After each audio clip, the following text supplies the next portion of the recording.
Imagine a world where knights still believe demons wander the woods, where kings bow before bishops, and where every road to Jerusalem could be your last. This was Europe at the close of the 11th century, a time of faith so powerful it moved armies and of fear so real it made grown men weep at the sight of unfamiliar horizons. The people of this world lived between the sacred and the savage, and from the depths of this tension, something extraordinary began to rise. The world before the Templars was not peaceful, but it was alive with transformation. Across Europe, kingdoms jostled for power in a shifting web of loyalties and betrayal. The feudal order ruled every valley and hilltop. Lords and vassals, oaths and debts. It was a society bound by blood, land, and obligation. At the top sat monarchs whose crowns glittered more brightly than their influence. True power often rested in the hands of the church, the only institution capable of uniting the patchwork of quarrelling nobles and fractured territories. The Pope's word could crown emperors or bring them to their knees, and as cathedrals reached heavenward in stone and song, so too did the ambitions of a faith ready to leave Europe behind. The church had grown into a force that shaped every breath of daily life. Its rituals marked the passage of time. Its sermons defined good and evil. Even the illiterate peasant toiling in the mud of a distant village lived under the invisible canopy of divine judgment and celestial hope. To question the church was to question one's place in the world, and while its power brought unity, it also stirred a dangerous hunger, the belief that violence under the right banner could be holy. Beyond Europe's western forests and northern plains lay another world, older, richer, and to many Christian eyes, unfamiliar. The Islamic civilizations of the Middle East thrived in science, philosophy, trade, and architecture. From Baghdad to Cairo, from Damascus to Jerusalem, knowledge flowed freely across libraries and lecture halls. This world had its own sacred rhythms, its own towering achievements, and it viewed the arrival of Western pilgrims with suspicion and confusion. For centuries, pilgrims had journeyed east in search of salvation, suffering hunger, disease, and robbery for the chance to pray at the site of Christ's tomb. But as the balance of power shifted in the Muslim world, access to these holy places became more dangerous, and tales of violence against Christian travellers began to make their way back to Europe. And in Europe, people were ready to listen. A wave of religious revival swept the continent. Monasteries flourished. Saints' relics drew crowds. Visions and miracles were whispered in candlelit chapels. In this climate, the idea took root that a sword could serve Christ as well as a prayer. It was a time when men began to believe that to kill in the name of faith was not only permissible, but blessed. And it was in this atmosphere that the most dramatic call to arms in medieval history was issued. In 1095, Pope Urban II stood before a great assembly at the Council of Clermont and gave a speech that echoed like thunder across Christendom. He called upon knights and nobles to set aside their quarrels and embark on a sacred mission, to reclaim Jerusalem from Muslim rule. His words painted a world divided between light and darkness, believers and infidels. He promised the absolution of sins to those who would take the cross and march east. Thousands answered, some for faith, some for land, some for glory, and with them came chaos. The First Crusade was not a single army, but a flood of human desperation, wrapped in righteousness and confusion. Some marched without weapons, believing angels would defend them. Others looted and killed before ever reaching the Holy Land. When the Crusader armies finally arrived, they fought with a ferocity that shocked even their own chroniclers. In July 1099, they breached the walls of Jerusalem. What followed was a massacre that bathed the sacred city in blood. But to the Crusaders, it was victory, terrible, divine, and complete. With the capture of Jerusalem, a fragile Christian kingdom was carved from a land surrounded by enemies. The Crusader states were born, but they were vulnerable from the start. Most of the Crusaders returned home, their vows fulfilled. Those who stayed behind faced isolation, cultural barriers, and the constant threat of attack. The roads that pilgrims continued to travel remained wild and perilous. Ambushes were common. Entire caravans vanished in the hills between Jaffa and Jerusalem. The need for protection was obvious, yet no standing force existed to meet it. This was the world into which the Knights Templar would step, not as conquerors, but as guardians. But before the white mantles and the red crosses, before the secrets and the trials, there was a deeper story, one of fear, faith, and transformation. The Europe that gave rise to the Templars was not the romantic, chivalric age of later imagination. It was a world of mud and miracles, of power barely held together by parchment oaths and church decrees. It was a place where death came swiftly and salvation was everything. And in the middle of this world, the idea was born that men could fight for God, not for plunder or land, but for purpose. It would begin with just 9 knights, but their story would stretch across continents, shaping the world in ways even they could not imagine. This was the stage. This was the silence before the thunder. The world stood waiting, and the Templars were about to answer. In the year 1119, in a Jerusalem still trembling from the triumphs and tragedies of the First Crusade, a quiet yet radical idea emerged, one that would eventually change the very fabric of medieval society. Amid the dusty stones and solemn prayers of the Holy City, a French knight named Hugues de Payan, driven by a deep sense of both spiritual conviction and practical necessity, proposed something the world had never seen before, a new kind of brotherhood, one that fused the sacred vows of monastic life with the martial discipline of the knight. Not a band of mercenaries seeking plunder, nor a cloistered order removed from the world, but a new order of men who would serve God with both sword and soul. In an age where danger lurked on every road and death could fall from the shadows without warning, this vision was nothing short of revolutionary. Hugues was no novice. A veteran of the First Crusade and a man of noble birth from Champagne, he had walked the scorched paths between Jaffa and Jerusalem, seen pilgrims robbed and murdered for their devotion, and understood firsthand the peril that awaited the faithful who braved the long journey to the Holy Land. Alongside him stood 8 others, knights of piety and discipline, bound not by riches or inheritance, but by purpose. These 9 took their vows not in a grand cathedral, nor before cheering crowds, but in solemn humility, in the presence of Baldwin II, King of Jerusalem, and the patriarch of the city. They swore chastity, obedience, and poverty. And with those vows, they became the poor fellow soldiers of Christ and of the Temple of Solomon. At first, they had no grand halls or powerful patrons. They were granted modest quarters in a wing of the royal palace on the Temple Mount, near the site believed by many to be the ruins of Solomon's original temple.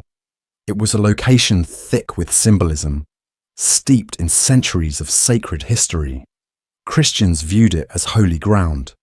Muslims revered it as the site of the Al-Aqsa Mosque, and Jews believed it to be the place where heaven touched earth. To be housed there was to be surrounded by layers of meaning, and the knights embraced it. From that location, they took their name. They were now the Templars. Their first mission was clear and practical: protect Christian pilgrims on the dangerous roads that wound through the hills of the Kingdom of Jerusalem. These routes were infested with bandits, hostile raiders, and remnants of defeated forces looking for revenge. No army stood ready to defend them. No standing guard rode with them. The pilgrims walked with little more than faith in their hearts and hope in their eyes. The Templars filled that void. With only a handful of horses and donated weapons, they rode the paths, escorted groups, scouted ahead, and stood as shields between the faithful and those who would harm them. They brought order to lawless stretches of earth, and their presence soon became more than a comfort. It became a symbol. Yet their emergence was met with confusion, even suspicion.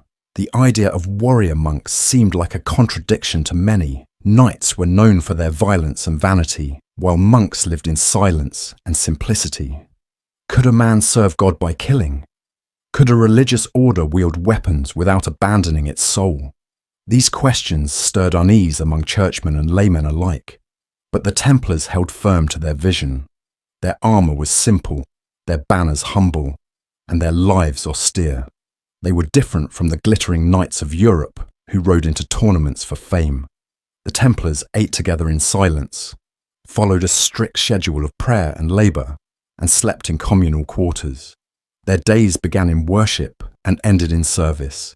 They fought not for glory, but for protection, not for conquest, but for sanctuary.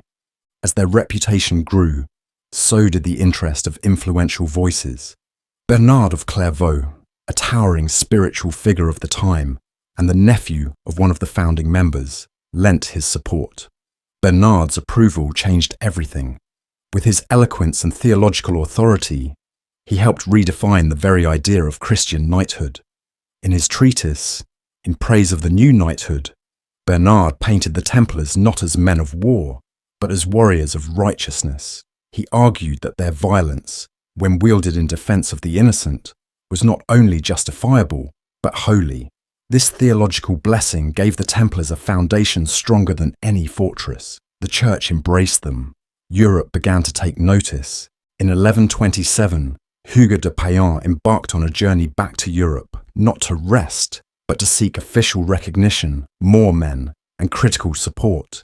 His path took him across France and England, where he spoke not of war, but of duty, of faith, of the sacred responsibility to guard the pathways to Jerusalem. The response was overwhelming. Nobles pledged lands, young knights pledged swords, and wealth flowed into the humble coffers of the order. The Council of Troyes was convened in 1129. There, in the presence of powerful churchmen and with Bernard's persuasive guidance, the Templars received formal recognition as a religious order. Their rule was drafted, borrowing elements from the Benedictines and the Cistercians, but tailored for warriors, strict, disciplined, and utterly committed.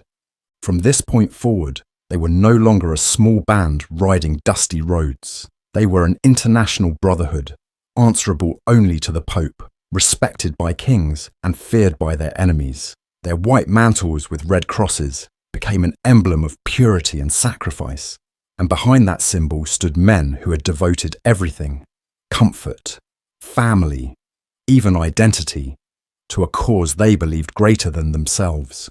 The early years were hard. They were often mocked for their poverty.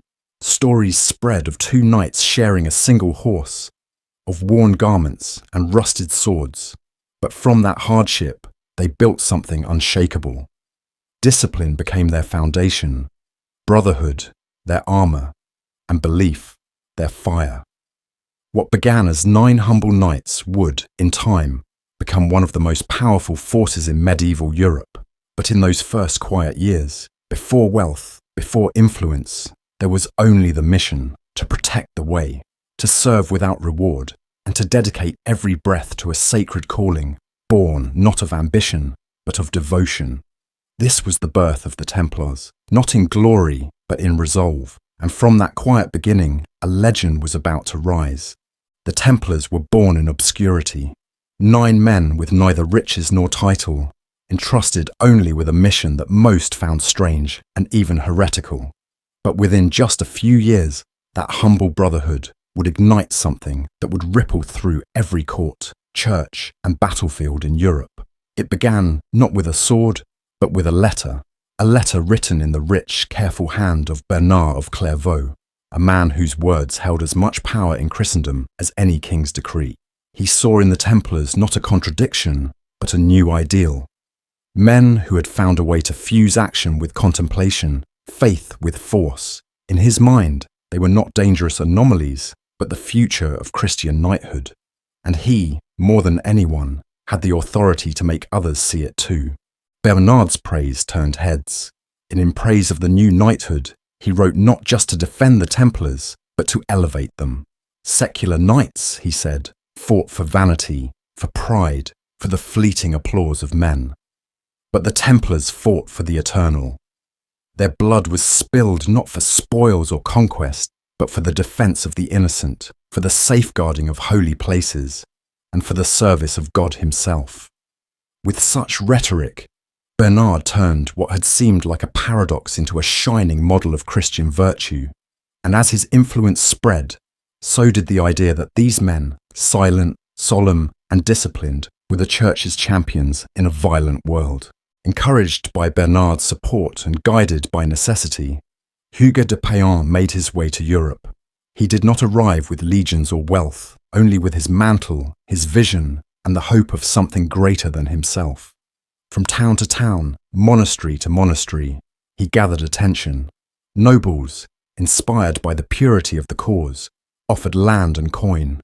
Young knights, drawn by the promise of purpose beyond personal glory, volunteered their swords. Even monarchs listened. The mission was clear. Raise support for the Holy Land, build the infrastructure of the fledgling order, and return not just with men and gold, but with legitimacy. The journey reached its turning point in 1129 at the Council of Troyes. There, before an assembly of the Church's most powerful leaders, the Templars stood on the threshold between anonymity and history. Bernard of Clairvaux spoke for them, crafting a theological foundation that few dared to challenge. With his words, he erased the doubts that had lingered in ecclesiastical minds. Could monks carry swords? Yes, if those swords were wielded not in rage, but in justice. Could men live without possessions yet control vast estates? Yes, if those possessions served not themselves, but the mission. The council, swayed by Bernard's voice and Hugues' resolve, approved the Templars as an official religious order. Their rule was born in that moment. Modelled in part after the Benedictines and Cistercians, it laid out a life of strict regulation, daily prayers, periods of silence, no personal property, no extravagance, meals in common, clothing issued by the order, all actions governed by obedience. Yet layered within this monastic structure was something wholly new, a code of military discipline. The Templars were to train regularly, maintain their arms, care for their horses, and stand ready for combat at all times. They were not isolated in cloisters, but deployed across dangerous frontiers. They did not retreat into solitude, but walked straight into peril. This combination of monk and knight, of sacred duty and battlefield readiness, created something medieval Europe had never seen. And because the Templars answered directly to the Pope, they were untouchable by local bishops and kings. They could cross borders without permission. They could refuse taxes, claim immunity, and operate as a supranational force before such a concept even had a name. With papal endorsement, they no longer belonged to Jerusalem alone. They belonged to Christendom. The symbols began to change. Where once they wore plain mantles of white, now each knight bore a crimson cross on his chest, granted by the Pope himself. It was a mark of martyrdom, a sign that they had pledged their lives in service and sacrifice. That cross became their identity. To see it was to know who they were, not mere soldiers, but guardians of a sacred mission. It was worn with pride, with humility, and with the knowledge that its bearer could be called to die at any moment on any road, in any distant land. Soon the donations flowed like rivers, castles were handed over, estates surrendered, coins placed in the care of these holy warriors. Mothers offered their second sons. Widows gave land in the names of dead husbands. Some sought spiritual merit, others political favour, but all contributed to something that was quickly becoming much more than a protective brotherhood. In just a few years, the Templars established preceptories, regional command centres, throughout France, England, Portugal, Italy, and the Holy Roman Empire. Each was a self-contained unit of prayer, training, and administration, funneling resources back to the East and strengthening the order's presence across the Christian world. Yet for all this growth, the Templars did not forget their purpose. Those early years, when knights shared horses and ate only what was given to them in charity, remained part of their legend. They clung to the discipline that had defined them at the start. Their rule forbade vanity. Hair had to be trimmed to fit under helmets. Beards were required, but must remain neat and modest. Knights could not gamble, could not hunt for sport, could not even kiss a woman. Not their sisters, not their mothers. Every aspect of their lives, even in prosperity, remained governed by the same severity that had shaped their humble beginnings. It was this balance between power and restraint, ambition and obedience, that made the Templars different. As their influence grew, they never forgot the roads they first rode, the dangers they once met with only a handful of blades. Their growth was astonishing, yes, but it was rooted in discipline, in purpose, in faith. By the time Hugues de Payen died in 1136, the world he left behind was no longer the one he had walked into with 8 companions and a borrowed horse. The Templars had become a recognized military religious force. They held land in nearly every kingdom of Europe. They had the backing of the church and the respect of monarchs. Their coffers were filling, their numbers were swelling. Their seal, depicting 2 knights riding a single horse, reminded everyone of their origins: poverty, unity, sacrifice. That image would remain even as their power soared, a testament to how far they had come, and a quiet warning of what could be lost. They were no longer 9 men, they were hundreds, then thousands, and every one of them had sworn to live and die not for riches or territory, but for something far more dangerous in the eyes of the world: belief. That belief would carry them into every corner of Christendom and beyond, and it would eventually place them on a collision course with forces they could never have predicted. But in these early days, there was only momentum, only faith, only the unwavering conviction that they were serving a divine purpose. The Templars had taken root, and the world was beginning to feel their presence. By the middle of the 12th century, the Knights Templar were no longer a fragile order clinging to borrowed quarters on the Temple Mount. They had become a rising force, recognized, respected, and increasingly relied upon. But such recognition brought its own complications. With growth came structure, with power came scrutiny, and to survive the next phase of their transformation, the Templars would need something greater than swords, wealth, or papal favour. They needed a rule, a foundation that could bind together thousands of men across continents, unify their purpose, guide their actions, and preserve their identity. Without it, they would be just another group of ambitious knights. With it, they would become something that the world had never seen before. A brotherhood as disciplined as a monastery, as feared as an army, and as vast as the church itself. The rule of the Templars was born out of necessity, not ceremony. The Council of Troyes had given them legitimacy, but legitimacy alone could not govern the lives of men. These were not monks in quiet abbeys or soldiers hired by lords. They were both, and yet neither. They needed an order that matched their uniqueness, a code that could bring clarity to a vocation that stood at the edge of contradiction. Drawing inspiration from established monastic traditions, particularly the Cistercians, the rule was carefully adapted to reflect the martial responsibilities of the Templars. Bernard of Clairvaux once again lent his wisdom. His deep understanding of both spiritual rigour and institutional structure shaped the early framework. The original Latin rule contained 72 articles, but this was only the beginning. Over the decades that followed, it would grow to include hundreds more, each one crafted to regulate a life that demanded unshakable discipline. Every element of a Templar's day was accounted for. They were to rise before dawn, their prayers aligned with the canonical hours observed in monasteries. But unlike cloistered monks, their days did not unfold in contemplation and solitude. After prayer came inspection of armour, horses, weapons. Physical readiness was as sacred as spiritual purity. The sword and the cross were not rivals, they were extensions of the same vow. Meals were eaten in silence, interrupted only by the voice of Scripture. Their food was plain but nourishing, tailored to sustain men whose lives were lived in motion. Meat was limited, conversation restricted, luxury forbidden. Even in wealth, they lived with simplicity. Even in success, they remained bound to humility.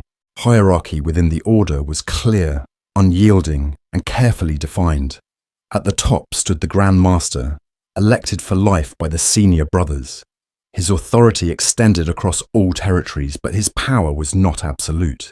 He was expected to consult with the chapter, the governing body of experienced knights, who would guide strategic decisions.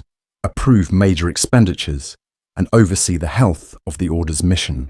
Beneath the Grand Master were officers with specific roles: the Seneschal, second in command, who managed administrative duties and discipline; the Marshal, who oversaw military training, logistics, and the organization of campaigns; the Draper, who ensured that each knight had proper garments and equipment; and the Treasurer, who managed the growing resources that would eventually make the order one of the wealthiest institutions in Europe. This structure was not just about efficiency, it was about unity. It allowed the Templars to function as a single body, regardless of the thousands of miles that separated their members. Within this structure, brothers were divided into distinct classes, each with different responsibilities, but bound by the same vows. The Knight Brothers, drawn from the nobility, served as the primary combat force. They wore the iconic white mantles and led missions into dangerous territory. The Sergeant Brothers, often of common birth, played vital roles as light cavalry, support fighters, and administrators. Their garments were darker, brown or black, but their contributions no less critical. Chaplain Brothers provided the spiritual nourishment that kept the order aligned with its sacred calling. And beyond these were the Serving Brothers, craftsmen, labourers, scribes, those whose hands built, maintained, and sustained the order's daily operations. Each man knew his place, each man knew his purpose, and each man knew that he was part of something greater than himself. Obedience was not just encouraged, it was demanded. A Templar could not act alone, could not make independent decisions in battle, could not pursue personal glory. The chain of command was sacred. Orders given were to be followed without hesitation, without question. In the chaos of war, this unity made them formidable. While other knights broke formation in pursuit of plunder or vengeance, the Templars held the line. Their discipline turned the tide of battles. Their cohesion inspired awe and fear. This same obedience extended into every corner of their lives. A brother could not accept gifts, could not leave his commandery without permission, could not even shave his beard in a manner that defied the standard. Their personal will was not their own. It belonged to the rule, and through it, to God. The rule extended even into the private spaces of the heart. Chastity was not simply a vow. It was an expectation that shaped every interaction. Templars were forbidden from contact with women. They could not speak to them in private, could not kiss them, not even their mothers or sisters. They could not share water, share meals, or receive care from female hands. These restrictions were not meant to punish desire, but to shield the brotherhood from distraction, from scandal, from temptation that could divide or destroy. The Templars lived among men, for men, with their hearts and minds always directed toward their mission. Discipline was enforced with a measured but unflinching hand. The rule laid out penalties for infractions, categorized by severity. A careless mistake might lead to reduced rations or extra prayers. Disobedience or arrogance could result in isolation or physical penance. The most serious breaches, cowardice in battle, theft from the order, or acts that stained the purity of their vows, meant expulsion. And to be expelled was no small thing. It was a complete severance from the brotherhood, a stripping away of identity, purpose, and belonging. Many former Templars who faced this punishment faded into the shadows of history, lost to the silence of shame. But the rule was not a cage. It was a sanctuary. Within its structure, men found clarity. In its discipline, they found freedom from the chaos of the world outside. In its rituals, they discovered the rhythm of a life lived for something more enduring than the brief triumphs of battle. For many who joined, the rule was not a burden, but a blessing. It gave shape to lives once ruled by impulse. It gave meaning to sacrifice. And it provided a path toward holiness that did not retreat from the world, but faced its dangers head-on. As the decades passed, the rule was adapted to meet the changing needs of a growing institution. Regional commanderies developed local interpretations, always anchored in the original spirit. In the East, where battles raged and the roads were never safe, the rule emphasized readiness, vigilance, and the sacred duty of protection. In Europe, Where estates needed management and the Order's resources were expanding, the rule guided commerce, administration, and recruitment. But in every corner of the Order's domain, the rule remained the binding force, the invisible architecture of a brotherhood whose unity defied borders and generations. It was the rule that transformed them from knights into a force that could shape kingdoms. It was the rule that allowed them to outlast crusades, to survive betrayals, and to command respect from both emperors and popes. It was the rule that made the Templars not just men with weapons, but men with purpose. And though their enemies would one day seek to destroy them, though fire and accusation would one day erase their name from the official rolls of power, the rule would live on, echoing through the centuries in whispers, in legends, and in the enduring memory of an order that dared to live by law. Even in a world ruled by chaos, there were no wasted stones in a Templar castle.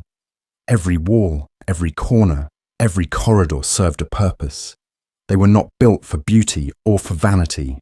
They were built to endure, against siege, against time, and against the fear that stalked the Crusader states. When the Christian kingdoms of the East were carved out of conquered land after the First Crusade, they were fragile, spread thin across a sea of unfamiliar terrain, and surrounded on all sides by hostile forces.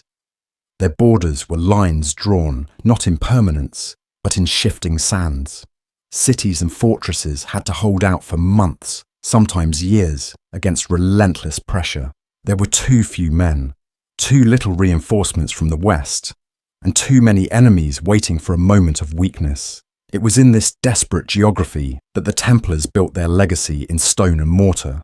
The Order understood early on that if they were to be the shield of Christendom in the Holy Land, they needed more than discipline.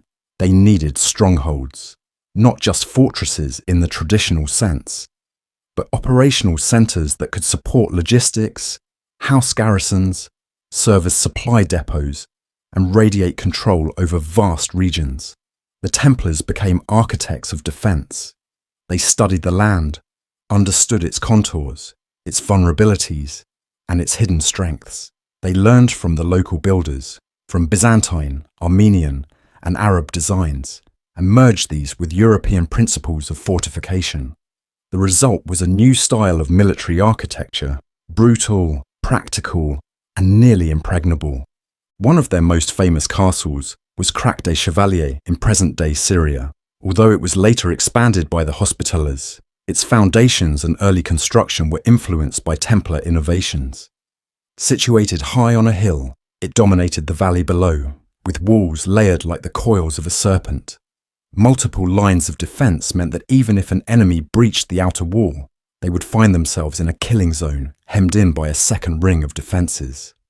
Towers jutted out at regular intervals, giving defenders angles to fire upon attackers from above and from the sides. Storage rooms deep within its core held months' worth of supplies. Rainwater was collected and purified. Secret escape routes were built into the rock itself. The Templars knew that in war, it was not always valour that won the day. It was preparation.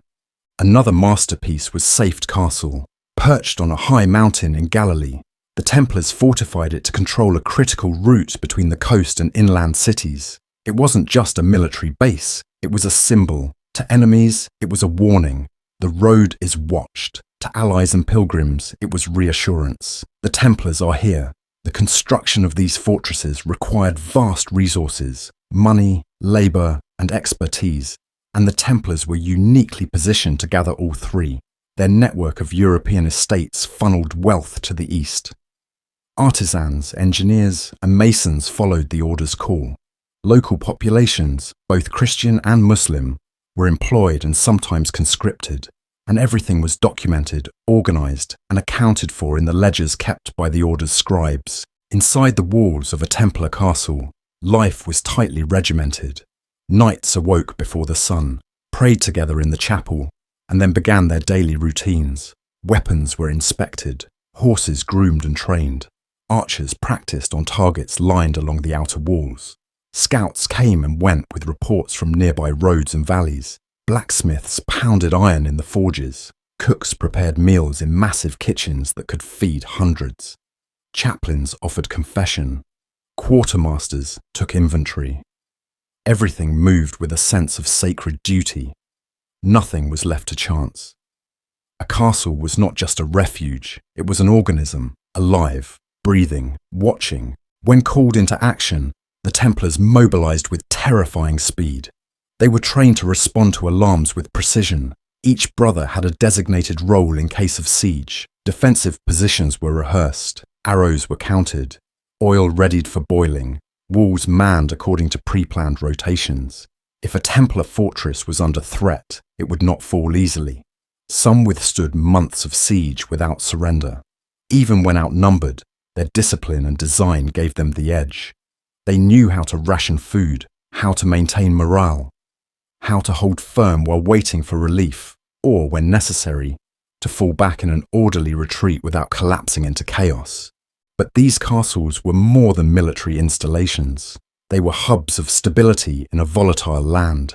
Pilgrims sought shelter within their walls. Merchants stopped to trade. Diplomats used them as neutral ground for negotiations. They often served as makeshift hospitals, as courts of law, and as storage for precious relics. Some even contained schools for the children of nobles sent from Europe. The Templars guarded these places not only with force, but with administrative skill. Every fortress had ledgers, written in ink on parchment, recording supplies, transactions, repairs, and orders from higher command. These were not brutes in armor, they were professionals. Yet the location of each fortress was chosen with deadly purpose. They were placed not where it was convenient, but where it was critical, overlooking trade routes, guarding mountain passes, flanking river crossings, protecting ports. If the order needed to move troops from one region to another, they could ride from one stronghold to the next, resupplying at each. This network allowed the Templars to respond rapidly to threats, to shift resources where needed, and to maintain a constant presence even in territory too vast for any one army to control. They became a spider's web of defense stretched over the face of the Levant. In battle, Templars stationed at these castles became the Order's frontline defenders. But they were not reckless. They never charged blindly. Their tactics were cold, calculated, and efficient. A full Templar charge, once unleashed, was a terrifying thing to behold. Tight formations of heavily armoured knights, moving as one, their white mantles stained with dust, their lances lowered like rows of iron teeth. They struck like a hammer, and they did not break ranks, but they only charged when ordered. They only fought when the moment was right. The fortress trained them not just in warfare, but in restraint. Over time, these strongholds became symbols of permanence in a land where everything else changed. Kings came and went, cities were won and lost, treaties were signed and broken, but the Templar castles stood firm. They became part of the landscape. Even those who opposed them respected them. For many in the Muslim world, the Templar fortresses were formidable but not hated. Local rulers often preferred negotiating with the Order because they knew the Templars would keep their word. They were predictable, unwavering, and above all, professional. This reputation made the Templars not just warriors, but diplomats. Still, maintaining these fortresses was a constant burden. Supplies had to be shipped from Europe. Men rotated in and out. Repairs were constant. And with every passing year, the enemies of the Crusader states adapted. New siege weapons appeared, alliances shifted, and the castles that had once been unassailable found themselves tested in ways their builders could not have imagined. Some fell. Some were surrendered. Some, like the great Templar fortress at Gaza, were destroyed to prevent them from being captured. Yet even in defeat, the stones bore witness to the ferocity of the defense. They were not abandoned lightly, and they were never taken without a price. In the end, the Templar castle was more than a wall or a weapon. It was a testament, a declaration, a monument to the idea that faith and structure could hold chaos at bay, that order could be imposed on disorder. That there were still places in the world where men stood guard not for glory, but for duty. These castles were not made to last forever, but they lasted long enough to become legend, and their ruins still whisper the same message to all who walk among them. Once, This was a place where men stood unyielding, not because they believed they would live, but because they believed their cause would. The Templars were warriors of the land, defenders of the road, guardians of castles that touched the sky, but they were also men of the sea. As their mission expanded and their network stretched from the windswept coasts of the Atlantic to the eastern shores of the Mediterranean, the Order came to understand a vital truth. The sea was not a barrier, it was a bridge, and if they were to survive, to move men and arms and gold across vast distances, they would have to master it. So they did. Quietly at first, then with growing confidence, the Templars became mariners, merchants, and navigators, turning their white crosses toward the waves and carving new routes through the salt-stained world of medieval shipping. The early Crusades had revealed the vulnerability of overland travel. To march from France or England to Jerusalem was to gamble with death at every turn. Bandits, disease, starvation, betrayal. Pilgrims were slaughtered by the thousands on the long, winding roads. Soldiers arrived exhausted, late, and ill-equipped. Supplies were lost, messages delayed, reinforcements scattered. The Templars recognized that the true artery of their mission, the lifeline that would sustain both their eastern strongholds and their European estates, had to run through the sea. And so they turned their eyes to the ports. They began to secure dockyards, purchase ships, and forge partnerships with the great maritime powers of the age, Genoa, Pisa, Venice. But they did not merely rely on others. They began building their own fleets. Templar ships were functional rather than elegant, galleys and cogs, sturdy and broad, designed not for luxury but for endurance. These vessels bore the insignia of the Order, their sails often marked with a red cross that had come to symbolize safety and sanctity. They moved men, arms, and provisions with a speed and reliability few could match. Pilgrims booked passage under Templar protection, knowing that aboard their ships they would be defended by men who had sworn oaths more binding than coin. Merchants entrusted them with cargo, for their ships sailed under papal authority and were less likely to be harassed by pirates or harbour masters hungry for bribes. Even kings sometimes relied on the Templars to move sensitive documents, royal treasures, or messengers between courts. Their maritime centres formed a crucial part of their global infrastructure. On the western coast of France, the port of La Rochelle became a vital hub, connecting the Order to England, the Iberian Peninsula, and the wider world beyond.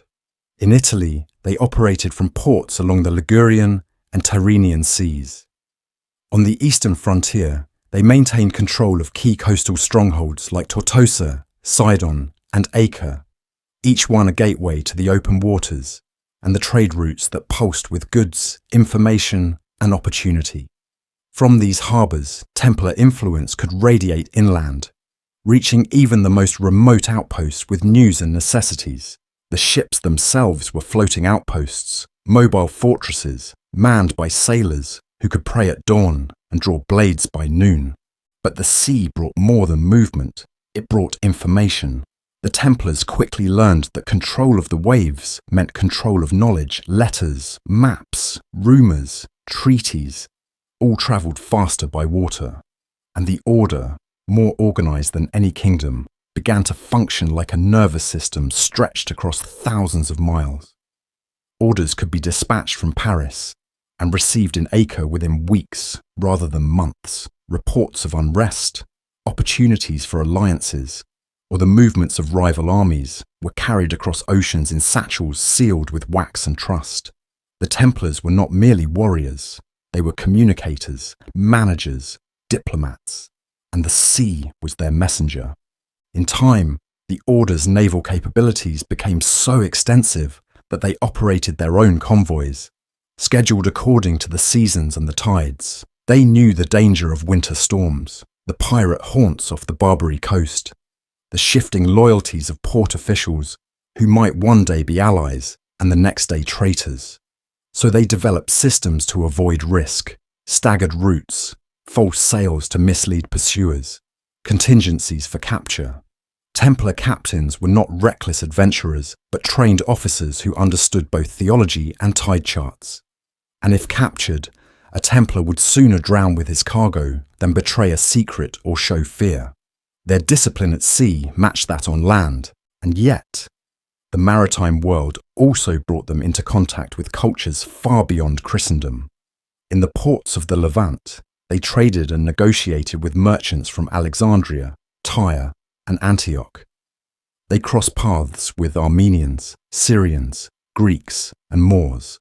Languages blended, customs exchanged, and though the Templar rule forbade certain luxuries and interactions, there can be little doubt that many brothers came to know more of the world through these exchanges than most men could in a dozen lifetimes. It was through this sea-bound web that the Templars developed not only power, but perspective.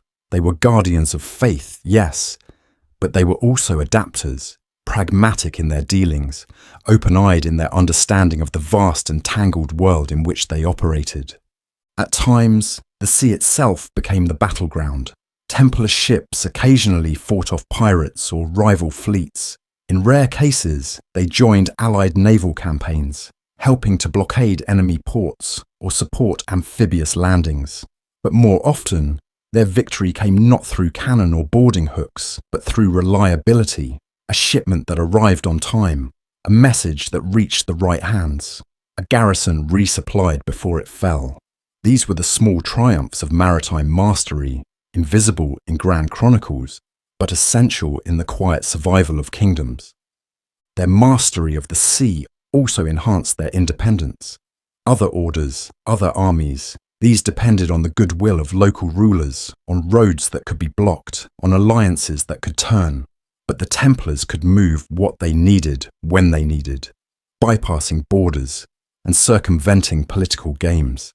This autonomy allowed them to act quickly, to respond to threats with speed no medieval army could match. It also made them threatening in the eyes of those who preferred power that could be controlled. Kings who had to wait for ships now saw that the Templars already had theirs. Bishops who sent envoys by land discovered that Templar couriers had already arrived by sea. The Order's naval presence became not just a tool, it became a symbol of their reach, their foresight, and their untouchable position above the petty rivalries of Christendom. And still, through it all, the Templars remained loyal to their mission. Their ships did not bring wine for feast halls or dancers for courts. They carried grain for starving towns, weapons for besieged castles, medicine for the wounded, and books for the minds of those training to serve. Their ships carried the future of the Order, quite literally, in their holds. Armour, parchment, wax, iron, salt, wool, gold, all flowed through their system. They used the sea not for conquest but for connection. Even as the Crusader kingdoms began to wane and their grip on the Holy Land weakened, the Templars maintained their maritime lines. Their ships continued to sail, to supply, to serve. They knew the sea might one day be their last refuge, their last hope of escape or survival. And when cities fell, when Acre, their final great stronghold in the east, crumbled into blood and flame in 1291, it was through the sea that the last Templar survivors fled, not in disarray, but with dignity, with banners lowered but not broken. In the end, their legacy on the waves endured. Though their name would later be erased from royal charters, though their order would be dissolved and their leaders tortured and executed, the echoes of their sails still linger in the harbours they once ruled, in the shape of forgotten docks, in the ruins of coastal commanderies, in the sea charts and trade routes they helped to define. The Templars had learned the secret that so many others had overlooked, that power was not always in the sword, nor even in the fortress, but in the ability to move, to connect, to respond. And on the sea, they found not only mobility, but a kind of silent immortality. The waves remember, the ports remember, and if you listen closely, on a salt-laced breeze, you might still hear the faint creak of Templar ships returning to shore, steady, solemn, and unafraid. At first they were knights, simple warriors in white mantles, wielding swords for God, and guarding the roads to Jerusalem. But as the decades passed, the world around them changed. The enemies of the cross grew more cunning. The Crusader states weakened. Kings and nobles waged their petty wars and argued over borders while the real front lines frayed. And in this shifting landscape, the Templars began to evolve. Their purpose remained unchanged, but the tools they used began to multiply. They had long since mastered the sword and the fortress, but now they turned to something even more powerful, something invisible, intangible, and far more influential than force. The Templars began to master money, and in doing so, they stepped quietly into a different kind of battlefield, one ruled not by armies, but by debt, trust, and the quiet machinery of finance. It began naturally, almost accidentally. Pilgrims who travelled east often brought wealth with them, coins, heirlooms, offerings for the holy places. But travelling with treasure was dangerous. Highwaymen, corrupt border guards, and pirates made fortunes preying on travellers. The church discouraged ostentation, but faith alone couldn't protect someone carrying a pouch full of silver. The Templars, already respected for their discipline and trusted for their moral code, offered a solution that was revolutionary in its simplicity. Leave your money with the Templars at home, say in Paris or London, and receive a written document, a coded promissory note, that you could present at a Templar preceptory in the East. There, your funds would be waiting, safely transferred through the order's internal network. No need to risk theft. No need to carry a single coin. For the first time in history, travellers could cross continents with wealth secured by faith and honour rather than steel. It was the birth of an early form of banking, and the Templars were at its heart. Soon, kings and nobles saw the advantage. Who better to hold a kingdom's reserve than an order of warrior monks sworn to poverty, obedience, and honesty?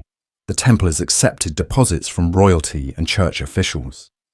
They held treasuries in trust, safeguarded relics, and even managed the dowries of noble women. Their preceptories became more than command posts. They became financial outposts. Secure vaults were built beneath their buildings. Hidden chambers locked behind layers of stone and guarded by men who would rather die than betray their vows. Ledgers were kept with precision. Transactions were recorded in duplicate. Codes and symbols were developed to prevent forgery. The Templars became experts in paperwork, quietly amassing the knowledge and habits of a professional banking class while still maintaining the appearance of a religious military brotherhood.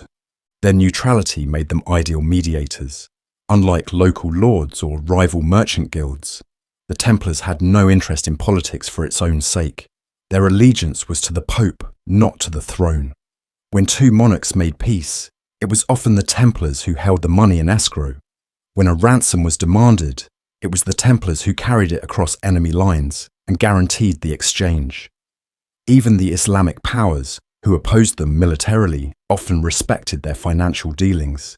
Templar gold crossed lines that Templar swords could not. Their vaults in Paris, Aragon, and Cyprus began to echo with the sounds not of armour and clashing steel, but of counting, scribes, sealing wax, and strategy. One of the clearest signs of their influence came in the form of royal dependency. In France, the monarchy turned more and more frequently to the Templars to hold their treasure and finance their wars. The kings of England, too, came to see the Templars not only as allies in the Crusades, but as custodians of their finances. The Order's Temple Church in London became a centre of high commerce, its stone walls housing contracts, loans, and enormous sums of coin. In times of crisis, monarchs came to the temple not to pray, but to borrow. And borrow they did. The Templars, cautious lenders by nature, extended credit to kings who often had little intention or ability of paying it back in full. But they trusted in the balance of power, in the weight of oaths, in the stability of the political world. It was a risk, a quiet one measured not in lives, but in ledgers.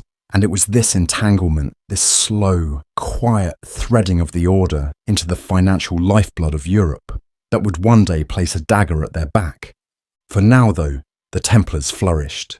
They issued loans to fund cathedrals, financed expeditions.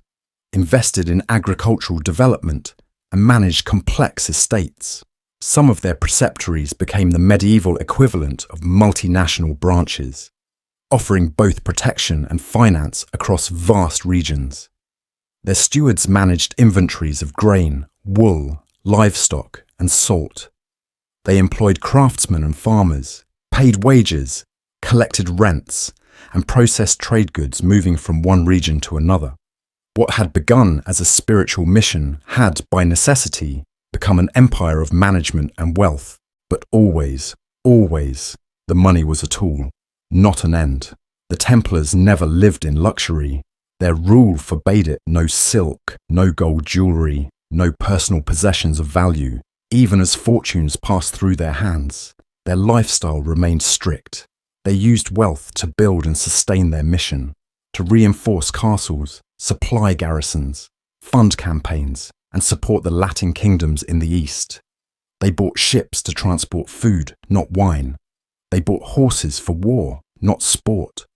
And when they grew rich, they buried their treasure deep and accounted for every coin. The world took notice. Some admired them, others grew envious. In a time when few could be trusted, the Templars had become synonymous with security. But power, even power rooted in trust, breeds suspicion. Whispers began to circle through the courts of Europe, whispers that the Templars had grown too powerful, that their loyalty to the Pope placed them above royal law, that their vast wealth gave them influence no king could rival. And worst of all, these whispers carried an unspoken question. What if the Templars stopped serving others and began serving only themselves? But that was not the concern of the order. They remained focused, devout, and committed to the cause for which they had been founded. While others played games of intrigue and war, the Templars maintained their discipline. Their system continued to evolve. They began offering more complex financial instruments, long-term loans, estate management services, and advisory roles in major transactions. Some historians would later compare them to the great banking houses of the Renaissance, but the Templars had done it centuries earlier, and without ever abandoning their vow of poverty. It was a paradox that made them both respected and feared. They were warriors, yet they held no land in fief. They were monks, yet they managed trade. They were sworn to poverty, yet they guarded untold treasure. And in the medieval mind, contradictions like this were dangerous. Kings could justify the greed of courtiers, the arrogance of bishops, even the ambition of generals, but the Templars defied simple explanation.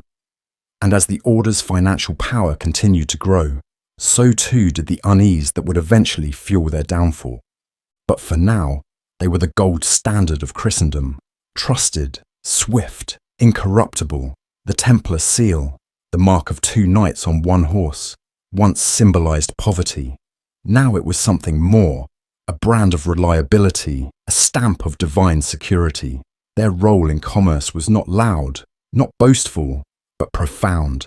They had turned protection into a profession, faith into infrastructure, charity into stability. Their ledgers, now kept in secret vaults, whispered a new kind of power. One that did not shout from castle walls, but echoed through the counting houses of kings. They had reshaped the economy of an age without ever claiming a single throne, and in doing so, they laid a foundation not just for their own order, but for the financial systems that would one day govern the world. While most remember the Templars for their battles, their fortresses, and the myths that cloaked them in mystery, a quieter truth lay hidden behind the clang of swords and the echo of hooves. Beneath the cross and armour, they were builders, they were organisers, they were masters not only of war and finance, but of land, of crops, of livestock, of trade, and of the slow, patient rhythms of the earth. As their influence spread across Europe and the Holy Land, the Templars didn't just defend territory, they cultivated it. And in doing so, they became one of the most efficient and self-sustaining networks of agriculture, production, and logistics in the medieval world. At the heart of their operations were the commanderies, rural estates and administrative centres scattered across France, England, Spain, Portugal, Italy, and beyond. Some were modest farms with a chapel and a few outbuildings. Others were sprawling complexes that included fields, mills, granaries, vineyards, stables, and workshops. Each commandery was a hub of activity, operated by Templar brothers and supported by lay workers, hired hands, and local tenants. Every parcel of land was accounted for. Every tool had its purpose. Every harvest had a destination. These were not idle lands granted in charity. They were engines of output, optimized with military precision and monastic care. Templar estates produced everything the order required. Grain fields ripened under the watch of white-cloaked brothers, feeding both the local population and garrisons stationed in the east. Sheep grazed in vast numbers across English and Iberian pastures. Their wool sheared, cleaned, spun, and sold or woven into garments. Olive groves in the Mediterranean yielded oil for cooking, lighting, and ritual use. Vineyards in southern France and northern Spain provided wine not for indulgence, but for sacrament and supply. Fish ponds, orchards, apiaries, herb gardens. Each element served the dual purpose of sustenance and commerce, and the Templars, always meticulous, kept detailed records of it all. Year by year, yields were tracked, weather conditions noted, land rotations scheduled, and tools inventoried. They understood that a strong sword arm was useless without a full belly and a healthy horse. Livestock management was another area where the order excelled. Horses, essential to any knight's function, were bred and trained with the same discipline as their riders. Templar horses were known for their stamina and strength, often the product of selective breeding overseen by specialists who understood the subtleties of equine health and bloodlines. Cattle provided dairy and meat, pigs were raised in managed pens, and chickens offered both eggs and meat in quantities calculated to support dozens of residents per commandery. Waste was minimized, efficiency maximized. Every animal, every acre, every barn had a place in a grand design. Templar commanderies also housed a range of craftsmen whose skills were essential to maintaining the order's self-sufficiency. Blacksmiths forged tools, weapons, and horseshoes. Masons maintained walls and built new structures. Carpenters fashioned carts, furniture, and timber for both construction and trade. Tanners produced leather for belts, saddles, and armor straps. Tailors stitched tunics, mantles, and linen undergarments in accordance with the strict regulations of the rule. Bakers, brewers, and cooks handled daily food preparation, often for large numbers. Nothing was outsourced unless necessary. The Templars preferred to rely on their own, and when local labour was employed, it was done under contract, closely supervised, and folded into a system where everything pointed back to Jerusalem, if not in geography, then in purpose. Surplus production was not hoarded, it was traded. Grain was sold to nearby towns, wool to textile guilds, wine to markets, olive oil to monasteries and merchants. The Templars did not operate as isolated monastics. They were participants in the broader economy, but with one critical difference. They didn't trade to enrich themselves. The profits from their estates were not spent on luxury or personal gain. They were funneled back into the order to fund fortresses in the Holy Land, to pay for weapons and armour, to maintain ships, and to provide for brothers stationed far from the comforts of Europe. Every coin earned in a French vineyard helped buy a lance for a knight in Syria. Every barrel of wheat from a Spanish farm kept a Templar outpost supplied during the lean months of a siege. Their economy was global, centuries before the word existed. This network of production and trade made the Templars uniquely resilient. They were not dependent on royal grants or church alms. If a king withdrew favour or a bishop grew suspicious, the order could survive, even thrive, on its own operations. Their wealth was not locked in treasure chests. It was growing in fields, grazing in pastures, and pulsing through a trade system that stretched from village to port to fortress. It gave them an independence that made kings nervous, and rightly so. Few other institutions in the medieval world had such a comprehensive command of both martial and material resources. And yet, even in this prosperity, the Templars did not lose their monastic edge. Their rule required simplicity. Meals at commanderies were humble. Bread, vegetables, legumes, sometimes fish or meat, always shared in silence or accompanied by readings from scripture. Clothing was standard issue. No individual ornamentation, no bright colours, no excess. The brothers who managed these vast agricultural networks lived as plainly as those who rode into battle.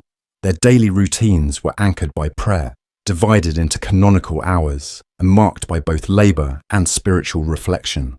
The contrast between their wealth and their way of life baffled outsiders. How could men who owned entire villages live like paupers? But to the Templars, the answer was clear. Their possessions were not theirs. They were stewards, not lords. The labour was unending. Seasons did not wait, nor did war. When harvests failed, the order absorbed the loss, redistributing resources from other commanderies.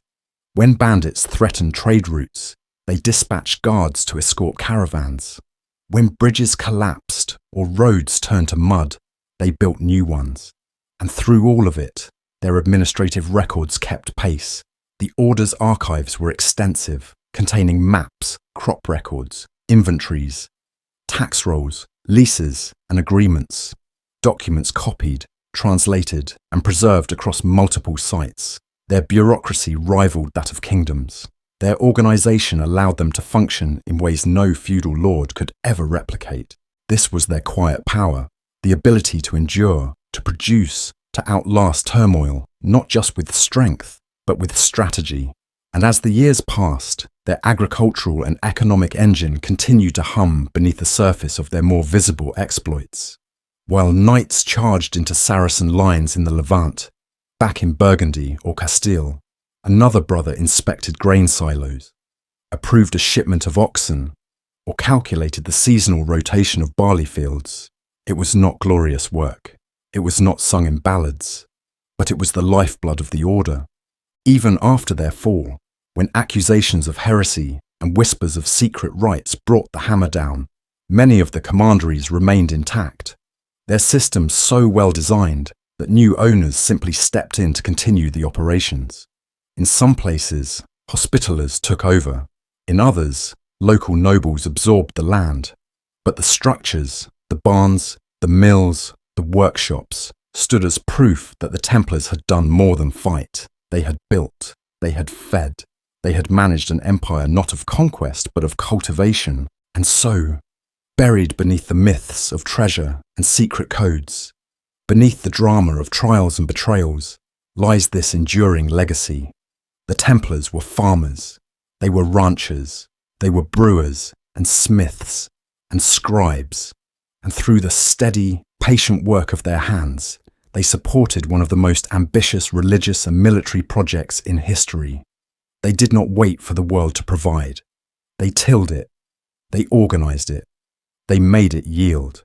And in doing so, they created a foundation strong enough to carry the weight of empire, not one built on greed, but on purpose, precision, and the belief that to serve God required not only valor, but vision. By the end of the 13th century, the Templars stood at their peak. Their networks stretched across kingdoms, their castles loomed over strategic landscapes, and their coffers quietly sustained empires.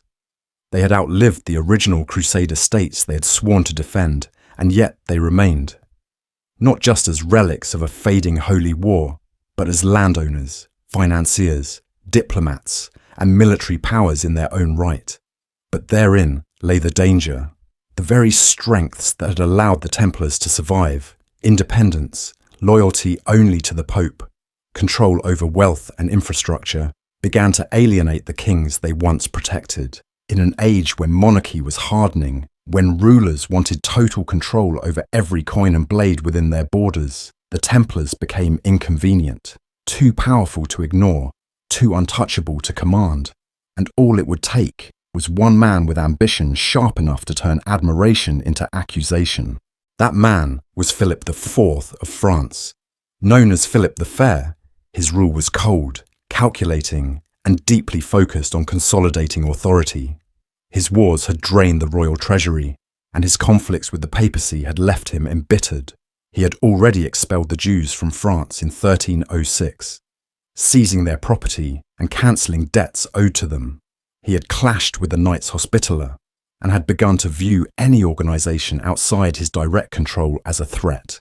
The Templars, with their immense wealth, fortified estates, and special legal protections granted by the Pope, were an obvious target.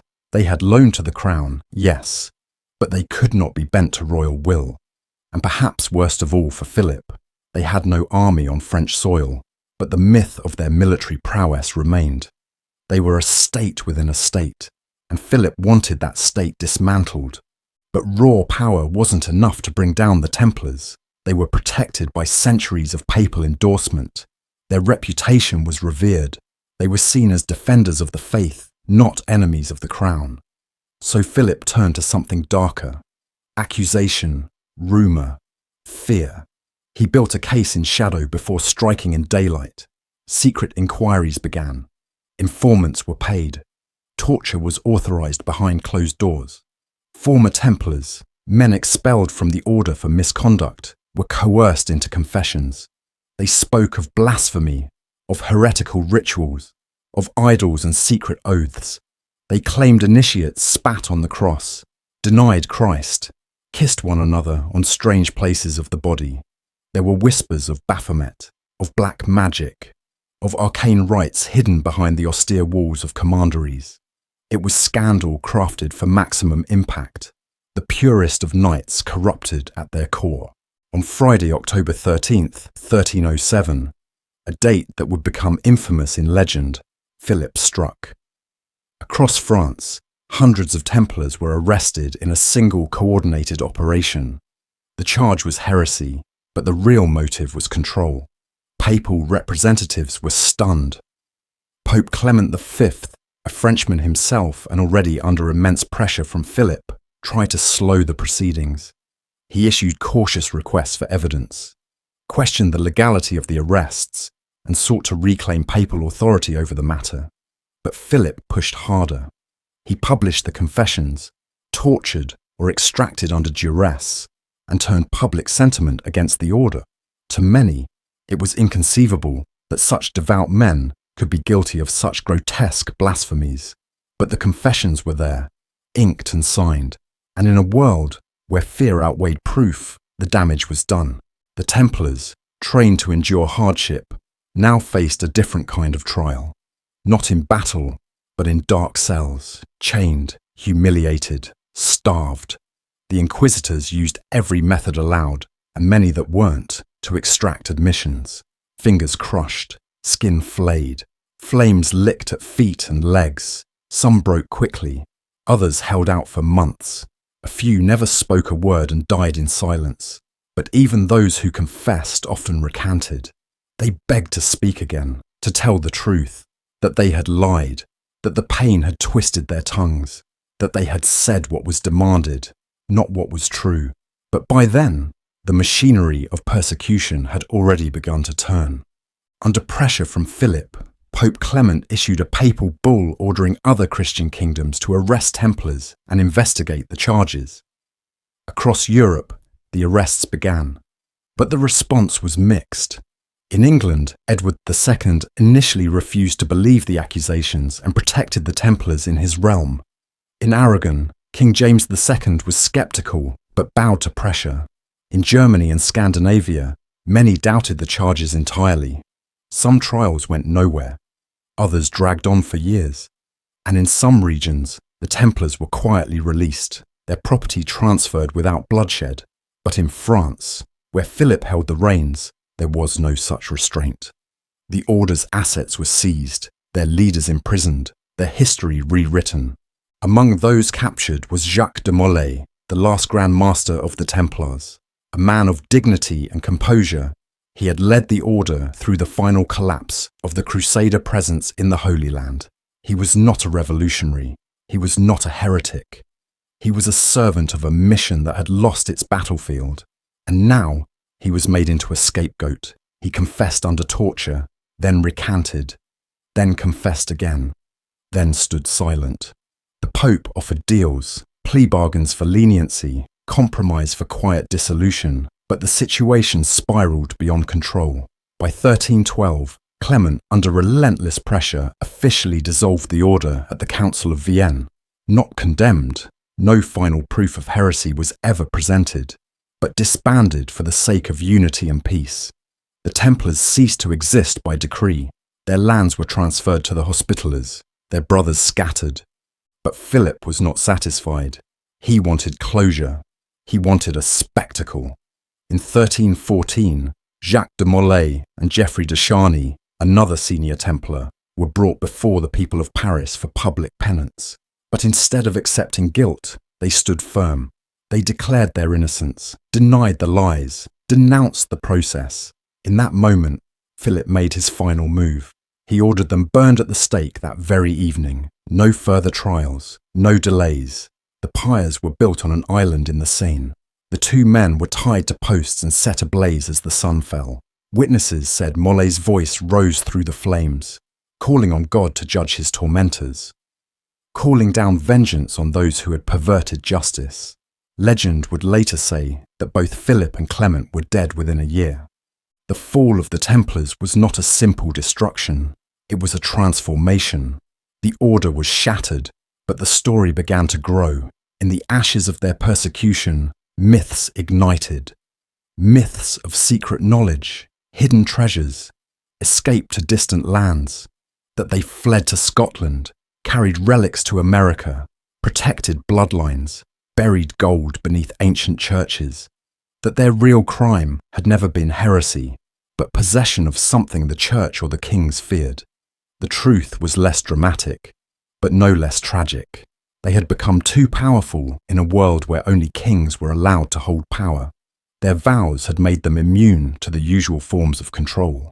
Their discipline had made them dangerous, and when they were no longer useful, they were removed, not with a sword, but with suspicion. Their downfall sent shockwaves through Christendom. It showed that even the most pious, even the most loyal, could fall if they stood in the path of royal ambition. It marked the beginning of a new age, one in which monarchs would no longer tolerate rivals cloaked in purity, where the sword of the state would reach into even the holiest of institutions, where politics and religion would blur until no sanctuary was safe. But the Templars did not vanish entirely. Their legacy endured, in stone, in stories, in symbols whispered across generations. They had been warriors, builders, guardians, bankers, and brothers, and now in their destruction they became something more, a warning, a mystery, a legend that no fire could consume. The fire may have silenced their voices, but it could not burn the memory. The Templars, extinguished by decree and flame, did not vanish from history. They dissolved into it, absorbed by time, myth, and human fascination. In the centuries that followed their fall, no single narrative could contain what they had become. Were they martyrs of loyalty, destroyed by a greedy king? Were they keepers of forbidden knowledge, custodians of something powerful and unspeakable? Or were they simply victims of shifting tides, relics of a holy war that the world had grown tired of fighting? No answer ever truly satisfied, and so the legend of the Templars began to grow, not in the pages of official records, but in the spaces between facts, where imagination and suspicion found fertile ground. Their vast network had been dismantled, their lands seized, their leadership executed, their treasury never fully accounted for, but rumours spread like wildfire that some had escaped arrest, warned in advance by sympathisers within the church, or perhaps even within the king's own court. That Templar ships slipped away from French ports under cover of darkness, their holds packed not just with gold and documents, but with relics, secrets, artefacts too dangerous or sacred to leave behind. The port of La Rochelle became a focal point of these stories, a place where Templar fleets had once moved supplies between Europe and the Holy Land, now whispered to be the last place they were seen, vanishing into the Atlantic, bound for Scotland or Ireland, or even lands beyond the map. In Scotland, another layer of the legend began to take root. At the time of the Templars' suppression, Scotland was in open conflict with the papacy and England. The excommunicated Scottish crown had little reason to obey papal decrees. And so, in certain corners of the highlands and the lowlands, tales began to emerge of Templars who found refuge, who fought alongside Robert the Bruce at Bannockburn, who continued their rituals in secret, blending their military discipline with the deep mystic traditions of the land. It was here, some would later claim, that the Templars morphed into something new, that their knowledge, their codes, their symbols were passed down through generations, hidden behind guilds, buried in architecture, encrypted in rites. Freemasonry would eventually inherit many of these associations, drawing lines, real or imagined, between the vanished knights of the Temple and the cryptic brotherhoods of the Enlightenment. The symbols overlapped, the ideals echoed, and the story refused to die. And what of their treasure? What of the wealth they had guarded so jealously? Gold, relics, sacred texts. Philip had seized what he could in France, but much was never found. Some believed it had been hidden in the deep vaults of commanderies just before the arrests, sealed in subterranean chambers beneath crumbling chapels. Others pointed to cryptic maps, hidden parchments, or even strange carvings left behind in stone, suggesting a trail, a Templar trail, that stretched across Europe, marked not in open signs, but in symbols known only to the initiated. The Holy Grail, long a symbol of divine mystery and lost truth, became entwined with the Templar mythos. Stories began to speak of a secret the Templars had uncovered in Jerusalem, something not of gold or jewels, but of spiritual magnitude. A relic, a bloodline, a text that could shatter the authority of Rome? No one could say for certain, and that very uncertainty kept the story alive. Writers and chroniclers throughout the Renaissance and into the modern era poured fuel on these embers. Poets turned the Templars into romantic martyrs, betrayed by a corrupt world. Historians uncovered inconsistencies, odd coincidences, letters left unfinished. Occultists and mystics claimed to receive visions or find hidden knowledge linking the Templars to ancient Egyptian rites, to the Essenes, to the builders of Solomon's Temple. The Red Cross became more than an emblem of sacrifice. It became a key, a symbol loaded with meaning that stretched far beyond its original purpose. Every church with unusual geometry, every chapel with a hidden chamber, every sword found in a forgotten grave was drawn into the orbit of the Templar mystery. They had become more than knights. They had become the canvas on which every seeker projected their hopes, their suspicions, their obsessions. In popular culture, the Templars continued their second life.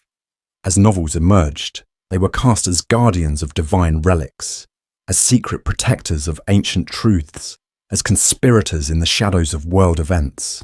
From the dusty tombs of Jerusalem to the storm-lashed cliffs of Scotland, they were resurrected again and again, shaped by each generation's fears and dreams. In some tales, they were villains, corrupted by the very power they once opposed.